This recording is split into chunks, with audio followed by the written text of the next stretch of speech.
Good morning मेरे प्यारे बच्चों। कैसे हैं आप सब लोग। आशा करती हूँ आप सबके एग्ज़ाम्स बहुत अच्छे से हो गए होंगे। आप लोगों को ये सारे एग्ज़ाम्स हो गए हैं, बस आपका एक एग्ज़ाम बचा है, वो है आपका म्यूज़िक का टेस्ट। ठीक है ना। हर साल आप क्या करते हैं, म्यूज़िक की ग्रेडिंग देते हैं हमारे पास। आपको पता है, हम आपसे आपको हमने जितना भी गाना सिखाया होता है हम उसकी ग्रेडिंग लेते हैं आपसे सुन के। तो इस साल बेटा आपका इस कोविड-19 की वजह से आपका क्या है, ग्रेडिंग के लिए आपको कुछ एग्ज़ाम्स टेस्ट देना पड़ेगा थ्योरी, जो कि हम आपको हर क्लास में सिखाते आ रहे हैं। आपको पता है कि प्रैक्टिकल के साथ साथ हम आपको थ्योरी का भी ज़रूर ज्ञान देते हैं हर एक क्लास में। और मैंने कुछ वीडियो भी शेयर किया था बेटा, शुरू के आप अगर वीडियो देखोगे उसमें मैंने थ्योरी के बहुत सारी चीज़ें आपको बताया है। ठीक है, तो आप एग्ज़ाम से पहले एक बार पुराने जितने वीडियोस हैं और शुरू के दो वीडियोस हैं जिसमें आपने काफ़ी थ्योरी आपको मैंने बताया है, आप ज़रूर सुनिए और आपको अच्छा लगेगा और आपको ज्ञान बढ़ेगा म्यूज़िक के बारे में।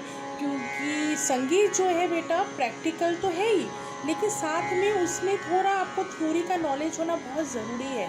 जब तक आप थ्योरी का नॉलेज नहीं डालोगे अपने अंदर तो आप लोग कुछ चीज़ समझ नहीं पाओगे। ठीक है ना, क्योंकि बजाने और गाने के साथ साथ आपको थोड़ा सा ज्ञान होना ज़रूरी है कि आप किस तरीके का इंस्ट्रूमेंट बजा रहे हैं, वो किसके अंतर्गत आता है, आप कौन सा गाना गा रहे हैं, वो किसके अंतर्गत आता है, वो क्लासिकल आता है या लाइट म्यूज़िक आता है। ठीक है ना, तो कुछ चीज़ें मैं आपको बता रही हूँ, ध्यान से सुनिए आप लोग, आपको बहुत अच्छा लगेगा। सबसे पहले तो मैं आपको ये बताऊंगी कि संगीत क्या होता है। आपको अच्छे से पता है, सारे टीचर्स आपको हमेशा बोलते आ रहे हैं, संगीत मतलब गायन, वादन और नृत्य, इन तीनों कलाओं के समावेश को हम क्या कहते हैं, संगीत कहते हैं। ठीक है ना, गायन, वादन और नृत्य, इन तीनों कलाओं के समावेश को हम संगीत कहते हैं। ठीक है, सिर्फ एक चीज़ संगीत नहीं कहलाएगा, गायन भी संगीत है, वादन भी संगीत है, नृत्य भी संगीत है। ठीक है, ये तो संगीत है। और संगीत जो है हिंदुस्तानी क्लासिकल म्यूजिक, और एक क्या होता है शास्त्रीय संगीत, और एक क्या आपका क्या होगा, भाव संगीत। संगीत क्या है, दो प्रकार के हैं, एक का आपका शास्त्रीय संगीत जिसको आप क्या कहते हैं, क्लासिकल म्यूजिक, और एक आपका है भाव संगीत जिसको आप क्या कहते हैं, लाइट म्यूजिक। ठीक है ना, तो क्या है आपके संगीत दो प्रकार के हैं, क्लासिकल म्यूजिक और भाव लाइट म्यूजिक संगीत। ठीक है, जिसको भाव संगीत कहते हैं। अच्छा, अब रही ये संगीत, अब आपको वाद्यों के प्रकार, वाद्यों के कितने प्रकार होते हैं मैंने आपको पहले भी बताया है, आप ध्यान से सुनिए। वाद्यों के 4 प्रकार होते हैं, मतलब आपको वाद्यों को 4 वर्गों में बांटा गया है। ठीक है, ध्यान से सुनिए, बहुत इंपॉर्टेंट और इंटरेस्टिंग क्वेश्चन है ये।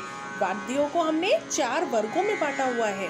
पहला जो है वो है तत्वाद्य। तत्वाद्य मतलब स्ट्रिंग इंस्ट्रूमेंट। स्ट्रिंग का मतलब तो आप समझ रहे हैं ना, जिसमें तार से, जो जिस इंस्ट्रूमेंट में तार लगे होते हैं, स्ट्रिंग इंस्ट्रूमेंट, जो कि आप मुझसे सीखते आ रहे हैं, सितार, वीणा, सरोद। ठीक है, ये सब क्या है, वायलिन, ये स्ट्रिंग इंस्ट्रूमेंट है। ठीक है, तो ये क्या हो गई, हिंदी में इसको हम कहते हैं तत्वाद्य। नेक्स्ट आपका है सुशीर वाद्य। सुशीर वाद्य मतलब विंड इंस्ट्रूमेंट। ठीक है, सुशीर वाद्य जिसमें कि आप फूंक मार के जिस इंस्ट्रूमेंट को बजाते हैं, ठीक है, मुंह से बजाते हैं, फूंक मार के बजाते हैं। एक चीज़ है, और हवा से जिसमें से साउंड निकलती है। ज़रूरी नहीं कि फूंक मार के ही बजाया जाता है, लेकिन हारमोनियम जैसे, हारमोनियम को आप जब हम बजाते हैं तो उसमें एक हवा, जब हम उसको ब्लो ऐसे करते हैं तो हवा से उसकी आवाज़ उत्पत्ति होती है, तो वो भी एक आपका सुशीर वाद्य इंस्ट्रूमेंट के अंतर्गत ही आता है। ठीक है, याद रखिएगा। और क्या क्या है सुशीर वाद्य में, बांसुरी, फ्लूट। ठीक है, फ्लूट जो है आपका सुशीर वाद्य इंस्ट्रूमेंट है, और आपका शहनाई, ये सारे क्या इंस्ट्रूमेंट है, सुशीर वाद्य है।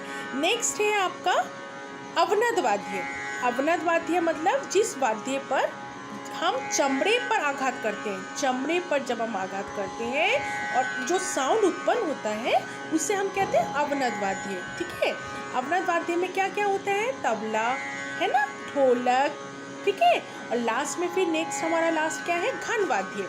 घन मतलब किसी मेटल पर प्रहार करना, मेटल मतलब जैसे घंटा आया आपको समझ में, घंटा, मंजीरा, ठीक है, करताल, ये सब क्या है, हमारा घन वाद्य है। अब सबसे अच्छी बात, इम्पोर्टेंट बात ये है कि आपको इसके साथ साथ ये भी जानना ज़रूरी है कि ये वाद्य कौन कौन बजाते हैं और कौन इसमें फेमस है। ठीक है, अब जैसे उस्ताद जाकिर हुसैन जी हैं, वो किस में फेमस है? तबला में। आपको पता है तबला। और पंडित रविशंकर जी हैं, रविशंकर जी थे, खैर अब तो नहीं है पंडित रविशंकर जी, वो किस में थे? सितार वाद्य, सितार में वो बहुत फेमस थे। ठीक है, बिरजू महाराज जी डांस में हैं। ठीक है, तो इस तरीके से आपको हर एक चीज़ का ध्यान रखना पड़ेगा कि कौन सा वाद्य कौन बजाता था। आपको बुक्स पढ़िए, थोड़ा सा वीडियो देखिए, बहुत सारे आपको नॉलेज पड़ेगा बेटे। इसी तरीके से क्वेश्चन से आपको ज्ञान होना बहुत ज़रूरी है, क्योंकि आप संगीत सीखते आ रहे हैं, आपको हर एक चीज़ का नॉलेज होना बहुत ज़रूरी है। आशा करती हूँ आप सबका पेपर बहुत अच्छे से जाएगा, बहुत अच्छे से होगा, अच्छे मार्क्स लाओगे आप। All the best, God bless you all.